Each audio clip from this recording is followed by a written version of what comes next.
Second Chronicles chapter 1, and we're in a series together called Move Past, and we're about to move past the series called Move Past. This is the last Sunday that we're going to spend on this topic together as we enter into the Christmas season.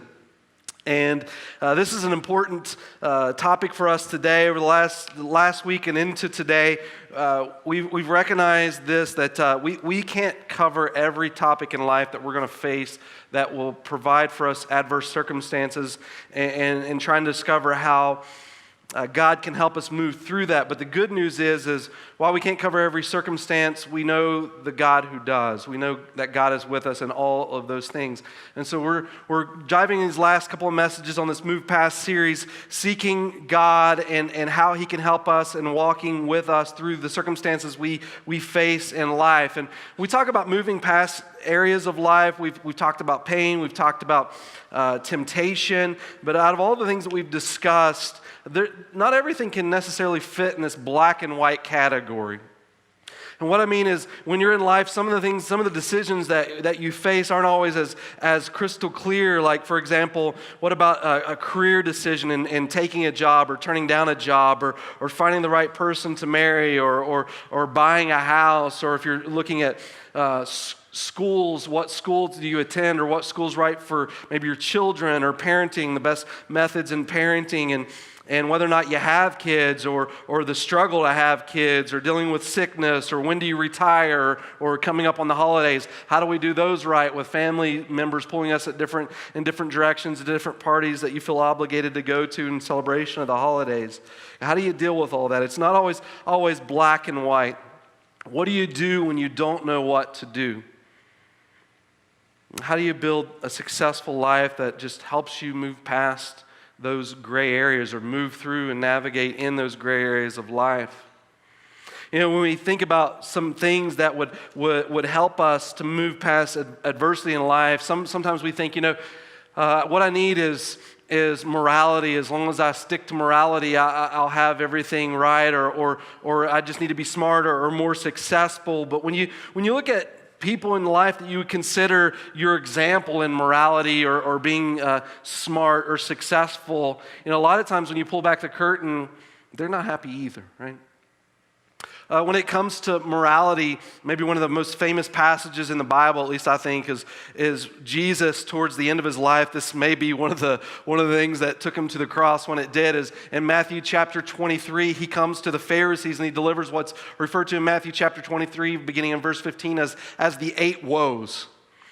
Jesus comes before the Pharisees and says, "Woe are you, scribes and Pharisees," and he delivers 8 reasons why, and every time he delivers these reasons, he always says woe before he starts. Now, this word for woe, I want to say in our culture today, we have desensitized it, we have emasculated it, we have minimized it. I try to think of where we even use it today. I'm thinking maybe some guy riding a horse, he's like, "Whoa, horsey, it's time to slow down." But the word woe today doesn't have quite the punch that it used to have. It's not about just slowing down the horse. When Jesus is saying the word woe in his culture, it's a statement that literally means you're a dead man. Like, I'm going to kill you. Like, it's as brutal as it gets. In Isaiah chapter 6, Isaiah said it in the Old Testament, "Woe is me, I am a man of unclean lips." Isaiah is literally saying, "Woe, I'm a dead man." And in Matthew 23, Jesus comes before the religious leaders, and he tells the most prominent people in that culture, "Listen, you are dead people. Woe." Morality, Jesus is identifying, it's not what will bring you what you're looking for in life. Now, morality is a good thing, but when you identify yourself in morality, you can identify with behavior modification without heart transformation. You can come into our place of worship today and think that all we're about is just a religion and trying to get you to follow our rules, and that's not the case at all. God created you for so much more than that. Morality, it doesn't necessitate the answer, neither does being smart. There's lots of people that have a lot of knowledge, but when it comes to relationships, they could fail miserably in connecting in certain ways. And even success, people with power and fame, not always quite satisfied with it. In fact, some of those people could be some of the most lonely people in the world. I remember I went on a trip to Atlanta and happened to sit beside a celebrity on a train for like 30 minutes. And I thought it was a celebrity, but I didn't care. So they sat down beside me. I'm like, I think I know you. And I started vaguely reminding myself. And then as I'm sitting on this train next to this person, like crowds of people just start coming up, talking to this individual. And I'm just sitting there like, man, I think I know who this is. I figured it out. But people are coming up and talking to him, telling him thank you for whatever they did on TV. And this guy doesn't know these people from Jack. And he's got to thank all these people going to it. Oh, thank you. Yeah, thank you. Appreciate it. But at the end of the day, I mean, nobody really got to know him. They connected to this figure on TV, and they're treating him like this celebrity that they've known in their living room. But as far as a personal understanding, he's just person after person thanking, for acknowledging his work. But at the end of the day, just left empty because none of those people knew him or invested any time in him. And the same could be with success. Like people just cling to you because of who you are or what you can do for them, but they don't really know you. And so those areas of life, morality, smart success, don't necessitate to find satisfaction. They may even help us navigate through the black and white or the gray areas of life. And the reason I wanted to dive into 2 Chronicles chapter 1 with us this morning is Solomon is who the character relates to in this passage of Scripture, and he's finding himself in a similar situation in life. It's not necessarily black, it's not necessarily white, but he's just taken on this new position before Israel. His father's passed, he's becoming the king, he's transitioning into this role. It's a very difficult time for him. Anytime there's just this new authority leading a country, people are in this stage of, do they have what it takes? Can we really follow them? Are they going to work themselves out as a leader for us? Is it what we need as a country to move forward? Right? And Solomon stepped into this role, and he's come before the people of Israel, and he's called the people of Israel, see in the beginning of this chapter, to the tabernacle. They're praying, they're worshiping, they're literally on their knees seeking God's face, because to be honest, I don't think Solomon knows if he has what it takes. And as he's praying in this tabernacle, as Israel's joining in worship and praying with Solomon, it tells us in chapter 1 of 2 Chronicles that the Lord appears to Solomon. And he asks this, "In the night God appeared to Solomon and said to him, 'Ask, and what shall I give you?'" And Solomon, you're looking at this adversity you're facing in life. What is it you think you need to do what you've been called to do? How can you fulfill this role? And God shows up and he just asks him, what is it that you need, Solomon? We talk about these areas of life that we need navigated through, sometimes not necessarily black and white. Maybe the question for you this morning is this: what is it you lay in bed at night just thinking about? If I could just have this right now, this is what would bring me satisfaction. This would give me clarity in the direction I need to go. And God is showing up into Solomon's life, and God has posed this question to Solomon. And Solomon's response, he just describes where he is. He says in verse 8, Solomon said to God, "You have dealt with my father David with great loving kindness and have made me king in his place." Like, first thing Solomon says is, I'm here because of my dad. It's not anything necessarily special that you see in me, God. I feel like the reason I'm here is because you worked in my dad's life, and now I'm finding myself now as king in his place. And so I'm here because of my dad. And in verse 9 he goes on, "Now, O Lord God, your promise to my father David is fulfilled, for you have made me king over a people as numerous as the dust of the earth." God, remember you made a promise to my dad. I mean, it wasn't necessarily me. Now, it relates through me, but it was to my dad. You made him king over all these people. Now I'm looking out that I now am king over all of these people. I'm here because of my dad, and now I'm over these people in the land. This is why I'm seeking your face. And so Solomon then asks, "God, this is what I need. Can I tell you before we read this verse, some of you already know what this verse says because it's very popular in what Solomon's question is, but can I tell you what you want most in life will determine what you do. And if you want to change what you do, you've got to change what you want, right? What you determine or what you want most in life will determine what you do. And if you want to change what you do, you have to change what you want. And Solomon is looking around at what he's got in his kingdom. In fact, he wrote a book called the Book of Ecclesiastes. It's considered wisdom literature. And Solomon, for the first 11 chapters, describes the way that people tend to live their lives. Their desires are the same. They think stuff will satisfy them, right? And when they get the stuff that they have craved, they find that that hunger is still there, and so they crave more. And what we really discover in those cravings of the stuff in life is that the temporary things of life really don't satisfy, that the cravings within us run much deeper because it relates back to the soul. And for 11 chapters, Solomon says in the book of Ecclesiastes, life is vanity. It's but a vapor, he says. And finally, in chapter 12, he paints this final picture of where satisfaction is found in life, and it's what he describes here in chapter 1 and verse 10. This is what he says. He says, "Give me now wisdom and knowledge, that I may go out and come in before this people. For who can rule this great people of yours?" God, to live life the way that you've called me to live, and to live life successfully, what I need is wisdom. In fact, if I just gave a very basic definition of wisdom, I would say this: wisdom is being good at life. And God reflects his remarks back to Solomon when he asks for wisdom. And God said to Solomon, "Because you had this in mind and did not ask for riches, wealth, or honor, or the life of those who hate you, nor have you even asked for long life, but you have asked for yourself wisdom and knowledge, that you may rule my people over whom I have made you king. Wisdom and knowledge have been granted to you."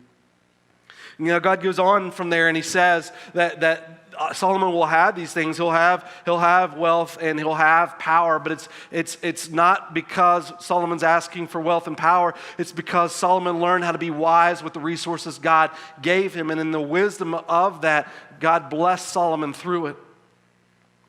But God was delighted in Solomon's heart for wisdom, because wisdom is what gives him the ability to navigate through the adversity in life. One of the most famous stories, I think, told about Solomon was when he decided to saw the baby in half, right? Two ladies come before him, and one of them has a baby, and they're both claiming that the baby is theirs. And Solomon says, "Cut the baby in two." And the mother that begins to weep that this baby is going to be cut in two gives her baby to the other lady. And Solomon knew that that was the mother, because the mother, the true mother of that child, would want to preserve the life of the child even if she couldn't hold the child.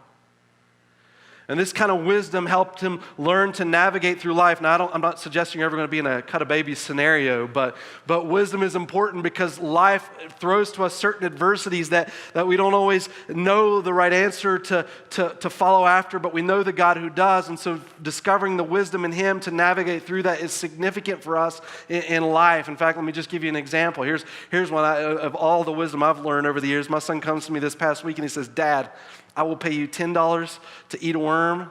I will give you $11 to eat a ladybug, and I will give you $80 to eat a spider." I'm like, "Well, I don't want to turn down $1 here, son. So, all right, where are you going to get this money?" I'm just curious. He said, "I'm going to take it from you, and I'm going to give it back to you." And I said, "No deal, no deal. I am wise beyond my years. That's not how it works, right?" Wisdom is being good at life, and I have to say, no worm later, and I felt pretty good. Wisdom is important in navigating the situations. The Bible gives us an understanding of where and how to receive wisdom as individuals. In fact, in James, in seeking wisdom as people for navigating through adversity in life, James says this in chapter 1 and verse 5. "But if any of you lacks wisdom, let him ask of God, who gives to all generously and without reproach, and it will be given to him." Now, some of you may be familiar with this verse, but there's a few things I want to point out to us as we just look at this text for a minute. When God is asking us to ask for wisdom, he's telling us, if you lack wisdom, ask for wisdom. It's important first to understand that the originator of all wisdom is who? God, right? If any of you lack wisdom, let them ask of God. So what should happen as we as people in pursuit of wisdom in our lives, the place that it should drive us to the source of wisdom is God himself. Meaning wisdom originates from God, therefore your relationship to God should draw more intimate in seeking wisdom from God. The thing that God asks us to ask for in this verse is wisdom, right? So we come to God, we're asking God for wisdom. What this verse isn't saying is ask God what is true.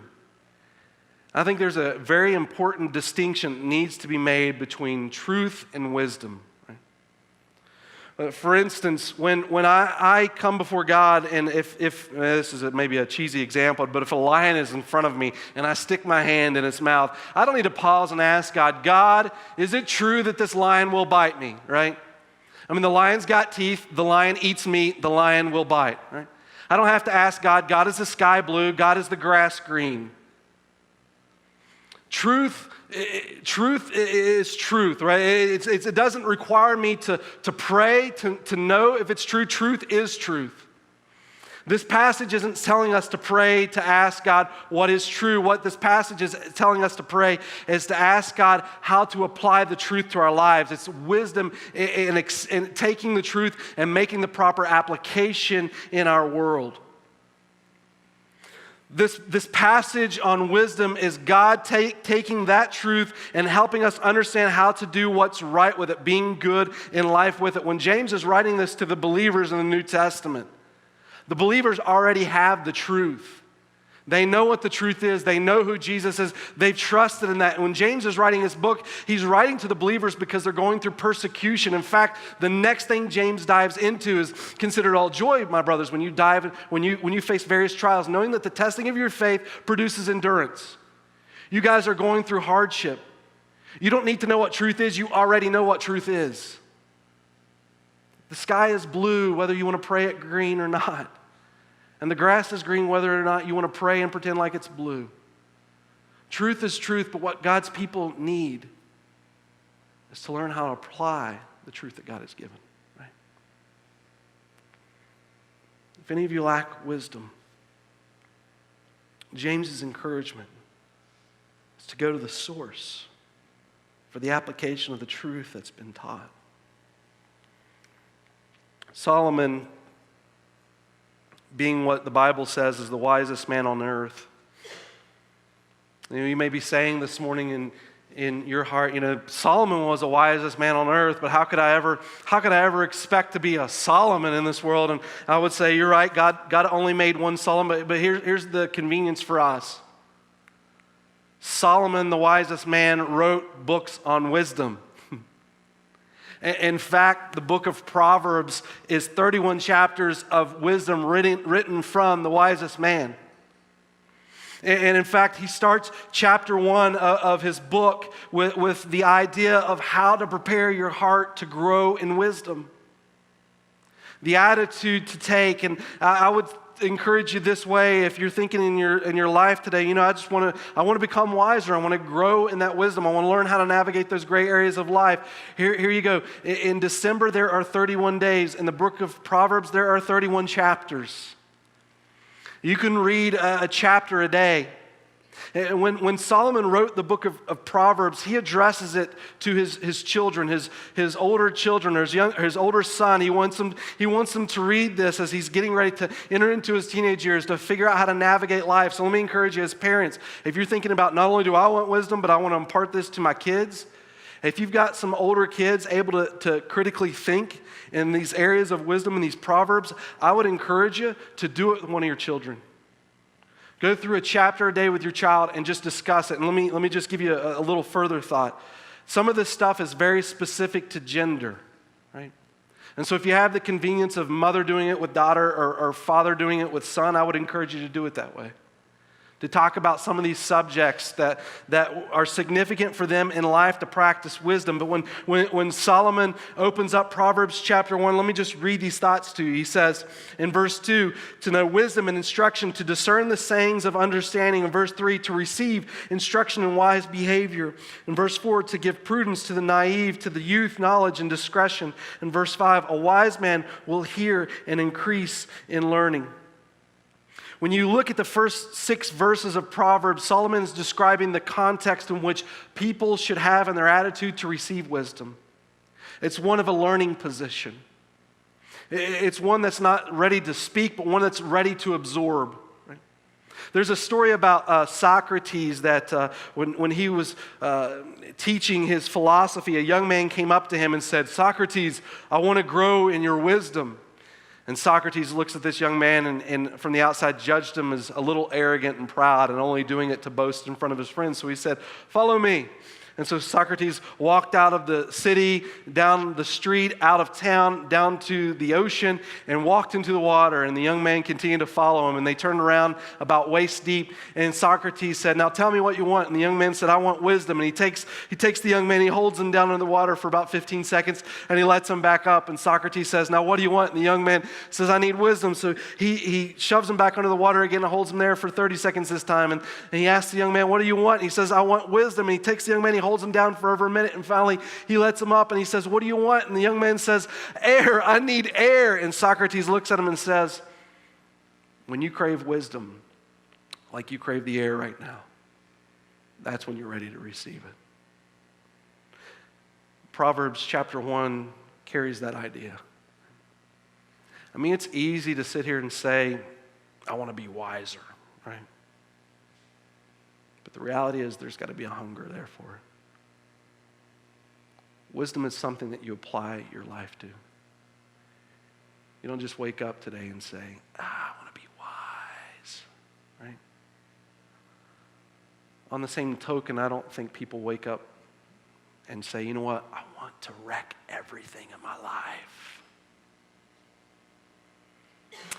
Jesus tells a story in Matthew chapter 7. It's the end of his Sermon on the Mount. He makes application at the very end, and it's sort of this "now choose" statement Jesus makes. He describes a house, right? And Jesus says in verse 24, "Therefore everyone who hears these words of mine and acts on them may be compared to a wise man who built his house on the rock. The rain fell and the floods came and the winds blew and slammed against that house, and yet it did not fall, for it had been founded on the rock. Everyone who hears these words of mine and does not act on them will be like a foolish man who built his house on the sand. The rain fell and the floods came and the winds blew and slammed against the house, and it fell, and great was its fall." So what Jesus is saying is, it looks like this. You know, people are going to build their houses in life. You're going to build your house, you're going to live in it. And from the outside, when all you see is a house, you think, "Oh, that's pretty, they got a house." Right? But it's when the rains come and the storms start to fall that you begin to discover exactly how that house was built. Is it made to last? Right? And that's what wisdom represents in this story. Wisdom isn't something that you wake up and you say, "I want to be wise," and foolishness isn't something you wake up and you say, "I want to be a fool." But over time, as the storm begins to rage against the home, you see where the foundation of that house rests. Wisdom is something that you begin to apply to your life today because tomorrow you don't know what it holds. And as the rains come, the effort that you spent in the wisdom displays itself. I mean, you could think in your own life, if you ever get in a pinch in some situation, who's the first person you call? It's not the fool. It's someone in whatever that situation that you're facing is going to help you navigate through that scenario because they have gained the wisdom for that particular situation in order to encourage you.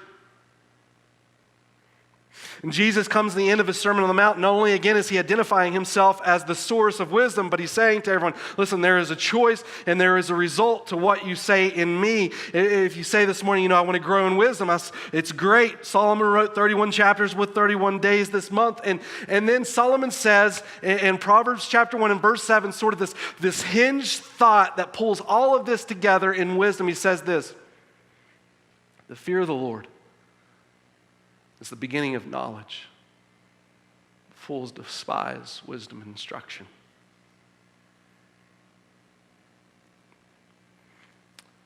Wisdom starts in the fear of the Lord. Your willingness to humble yourself before God, and rather than just tell him what you want, receive what he has to give. This word for fear of the Lord is one that, to be honest, sometimes I struggle with explaining. And the reason is because there's both this reverence in God's fear, this awe-inspiring power that God possesses, but at the same time, it's invitational, right? And Solomon wants us to recognize in this verse God's authority over us, but also in that authority, the invitation to rest under it.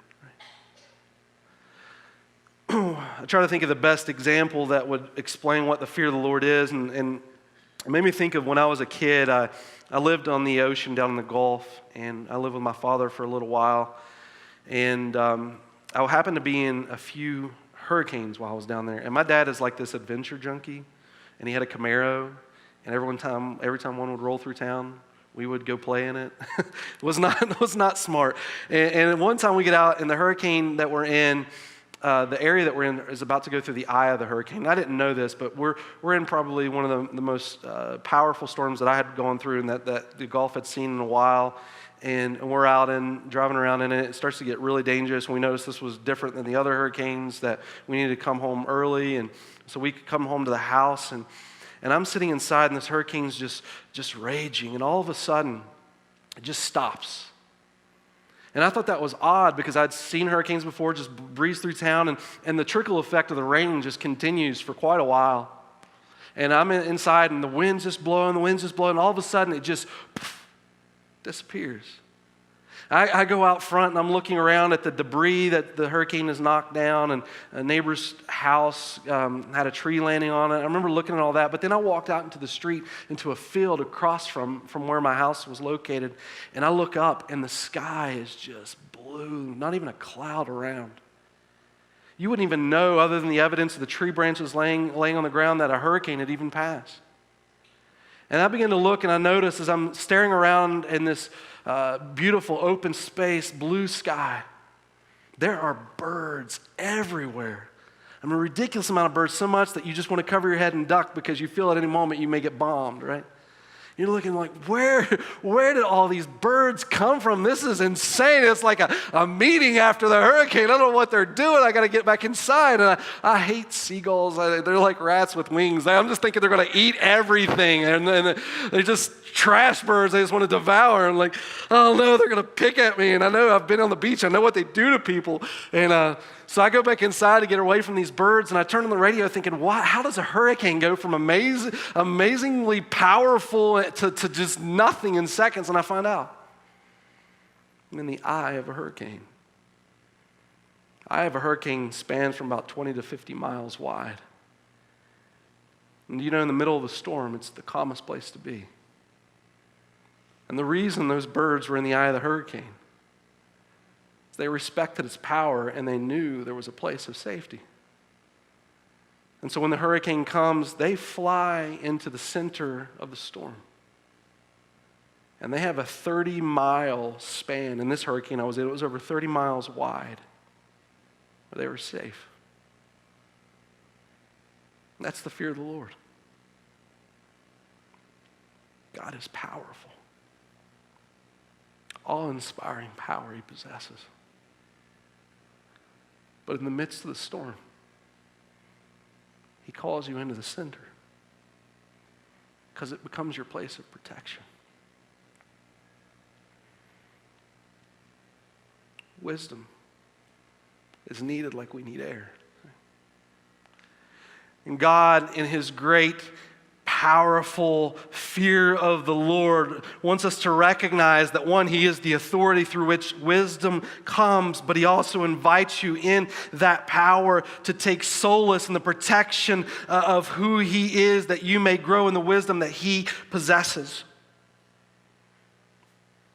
One of the things I love about the fear of the Lord is it calls me to take responsibility for my faith. I think too often we put our trust in people for our spirituality, right? People will fail, but the Lord endures forever. When you think about the fear of the Lord, I was reading in James chapter 3, and God's talking about wisdom and the way that it works in our lives. And I feel like when God's describing this, not only is he describing the way wisdom works in our lives, but he's also describing the character of God, because wisdom is what comes from God. And he says this in James chapter 3 and verse 17, "But the wisdom from above is pure, peaceable, gentle, reasonable, full of mercy and good fruits, unwavering, without hypocrisy, and the seed of whose fruit is righteousness is sown in peace by those who make peace." Here's my encouragement to you this morning. When we talk about moving past in our spiritual lives, we can't discuss everything. But you know the God through whom all wisdom comes. In fact, you have books that are just written on wisdom. And you have a God who in his great power gives you the invitation to come in, to learn from him, to grow in him. If we would respect and reverence the fear of the Lord and entrust our lives to him to find the protection through which he gives to those who desire to walk with him.